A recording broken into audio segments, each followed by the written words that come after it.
Tram services అంటారు. ఏదో కొన్ని సినిమాల్లో చూసి అంటాం. కలకత్తాలో రోడ్డు మీదనే రైలు పట్టాలలాగా ఉంటాయి. ఆ పట్టాల మీద మాత్రమే నడిచేటటువంటి ట్రామ్లు, చిన్న సైజు ట్రైన్లు లాగా ఉంటాయి.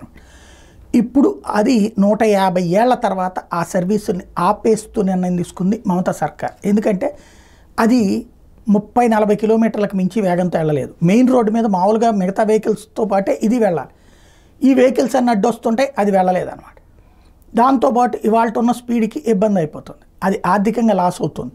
దాంతో ఈ ట్రామ్ సర్వీసెస్ని నిలిపివేస్తూ నిర్ణయం తీసుకున్నారు. పశ్చిమ బెంగాల్ రాజధాని కోల్కతాలో గుర్తుకొచ్చేటువంటి ట్రామ్లు, రహదారుల మధ్యలో పట్టాల మీదుగా పరుగులు తీసే ట్రామ్లో ప్రయాణించడం ఓ మధుర జ్ఞాపకం. అయితే నగరంలో 150 సంవత్సరాలు కొనసాగుతున్న ట్రామ్ల సేవల్ని త్వరలో పూర్తిగా నిలిపివేయబోతున్నట్టు పశ్చిమ బెంగాల్ రవాణా శాఖ మంత్రి స్నేహిల్ చక్రవర్తి ప్రకటించారు. ఆధునిక కాలంలో నగరంలో వేగవంతమైన ప్రయాణ సాధనాల అవసరం నానాటికి పెరుగుతోందన్నారు. తక్కువ వేగంతో ప్రయాణించే ట్రాముల వల్ల రోడ్లో ఇతర వాహనాలు రాకపోకలకు ఇబ్బంది కలుగుతుందని, తరచుగా ట్రాఫిక్ జాముల వల్ల జనం తీవ్ర ఇక్కట్లు ఎదుర్కొంటున్నారని చెప్పారు. అందుకే ట్రాముల సేవలు నిలిపివేయాలని రాష్ట్ర ప్రభుత్వం నిర్ణయించిందని చెప్పారు.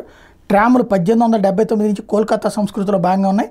కానీ నగరంలో వాహనాల రద్దీ భారీగా పెరిగిపోతుంది. అందుకే ఇక మీద ట్రాములను నడపలేమన్నారు. పలు మార్గాల్లో వాటిని ఇప్పటికే పూర్తిగా నిలిపివేసినట్టు గుర్తు చేశారు. మిగిలిన మార్గాలను ముగింపు పలకబోతున్నట్టు ప్రకటించారు.